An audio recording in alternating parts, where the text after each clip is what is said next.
Hello and welcome to our weekly videos of IELTS teachers of School Period Global. This evening we are going to talk about the most common mistakes that students often make in listening and reading sections. To start with, I'd like to mention one interesting quotation. Don't wait for opportunity, create it.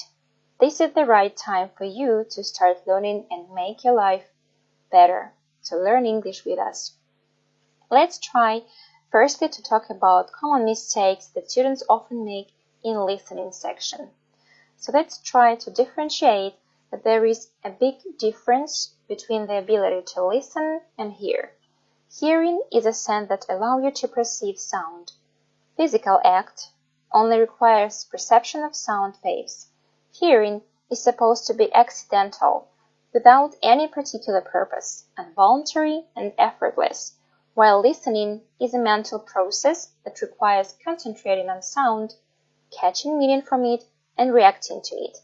Listening is a focused, voluntary, and intentional process. So make sure that you're only being focused on the meaning also, and instead of just listening to the audio that's been spoken to you. The second mistake is not reading and following your instructions carefully. Before starting to listen to the audio, you have to read the directions firstly.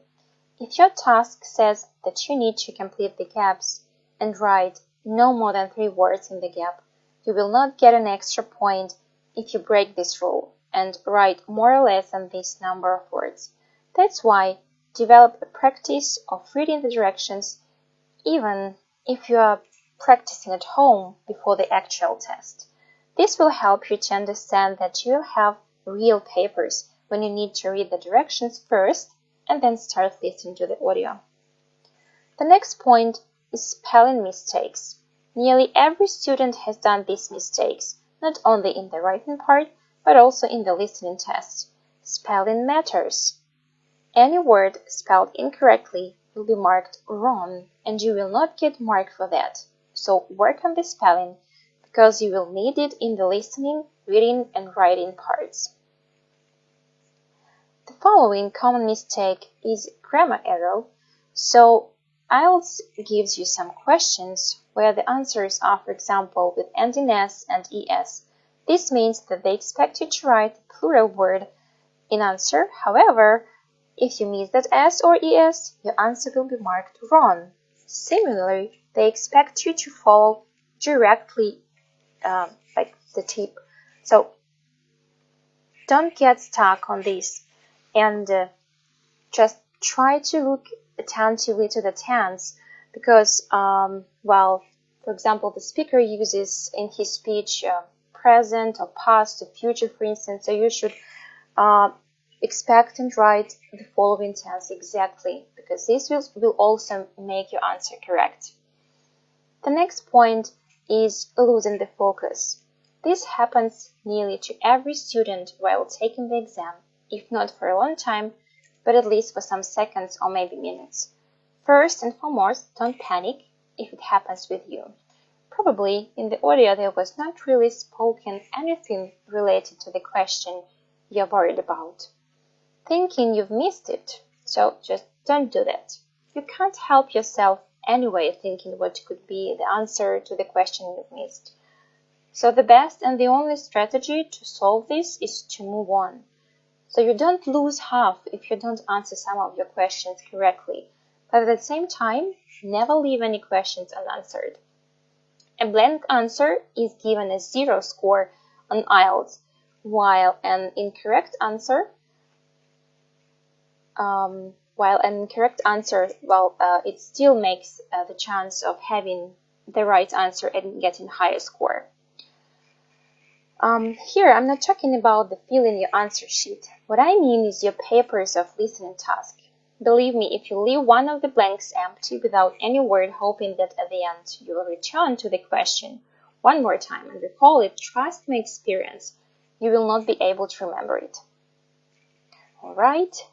Well, the majority of people don't use the time to look ahead, especially the time given between 2 sections. Try our tip and read ahead instead of looking backwards. Read the instructions, circle or highlight keywords in the questions and around gaps. Remember that you will have 10 minutes at the end of the listening to transfer your answers on the answer sheet. You will also have 20, 30 or 40 seconds before every task in order to scan the task quickly. The next point is falling for distractions.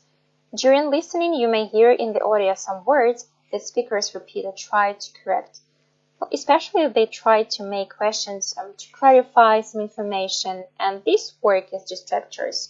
So our first tip is not to mark the very first answer that you hear.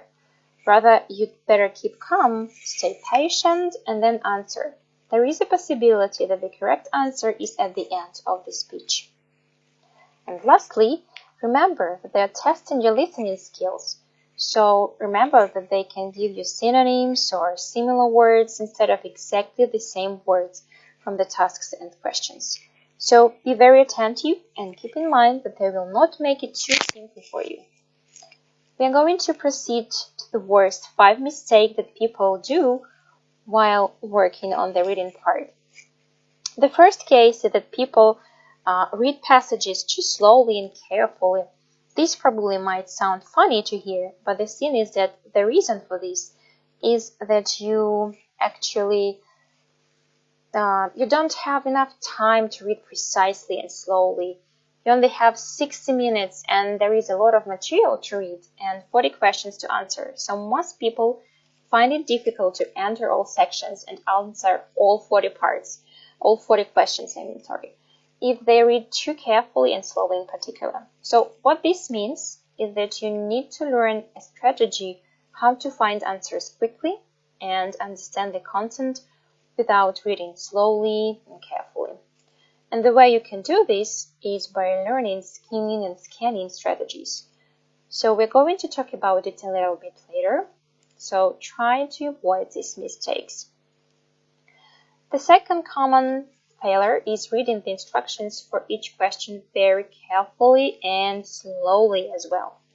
So you may ask why this may be a mistake. The reason why people are reading the instructions carefully and slowly is that they are not yet familiar with the question types. Your task is to learn about these question types during your preparation period, so when you get to the exam, you don't even have to read the directions, because you know exactly what you're supposed to do in each question type. You know that there are different question types. We've got multiple choice, yes, no, not given, true, false, not given.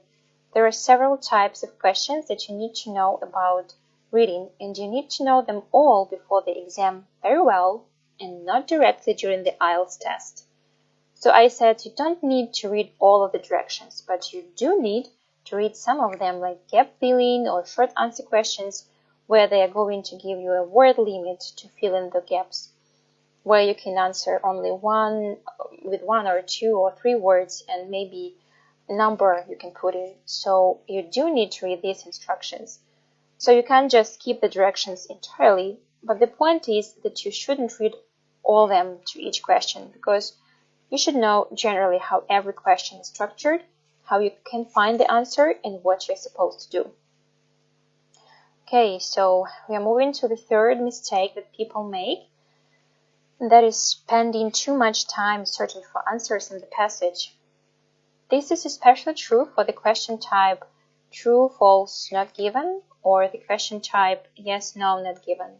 There are two types that are difficult ones on the IELTS reading section. So one thing that you should avoid doing is wasting time on one particular question. So each question in the reading section is worth absolutely the same number of points. Question number 1 is worth the same as question number 39 or 40. So if you spend 3 or 4 minutes on one question, it's likely that you're going to lose time and not have enough of it, or even worse, completely run out of time to answer easier questions that come later. The reason why question type like not given is difficult is that the information you're looking for in the passage is simply can be found there. So some people spend a lot of time searching for things that are not even there. So here's the tip. Don't get stuck on one question. If you spend a minute or two on one question, it's time to guess and move. A fourth mistake in the reading section is that some people really get stuck and spend too much time worrying about difficult vocabulary, especially in the reading part. So if you come across with the words that you're not familiar with, try not to concentrate on them that much. One of the skills that's really important is the ability to skim in the passage and look over the information in each part of the reading passage quickly and to get a general idea of what you've read. Try to make guesses what the answers could be in this part. Some students get really nervous when they come across the words they don't understand or don't know really well. It's okay if you don't know some of the words. IELTS reading passages are really tough and demanding.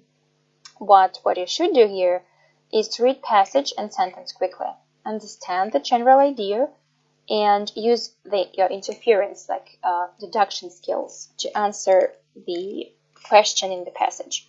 It doesn't feel great if you understand 90 or 95% of information, then 5% will probably make you feel worried and like you're missing something. But at the exam, you don't have time for all these worries. You need to try to think about the words and phrases you do understand and use that information the best you can in order to answer the question. So the fifth mistake that people make is that they are unfamiliar with the various question types on the test. You know that the IELTS test reading part has many different types. One of our colleagues, Tatiana Maidanova, has already made a live stream concerning reading hacks and question types in this part. You can watch this video on our YouTube channel if you haven't seen it yet. So, all in all, you know that each of the question types have its own strategy in order to answer the question better. For example, some of the reading question types will have answers that come in the order in the text. For example, in multiple choice, you know that the answer to question 2 will come after the answer of question 1 in the text. So you need to get really familiar with question type and remember the strategies involved and answer them all. All of these strategies and more you can learn at our school, Global, and all of the contact details are displayed at the screen. Thank you so much for your attention and hope to see you soon. Bye.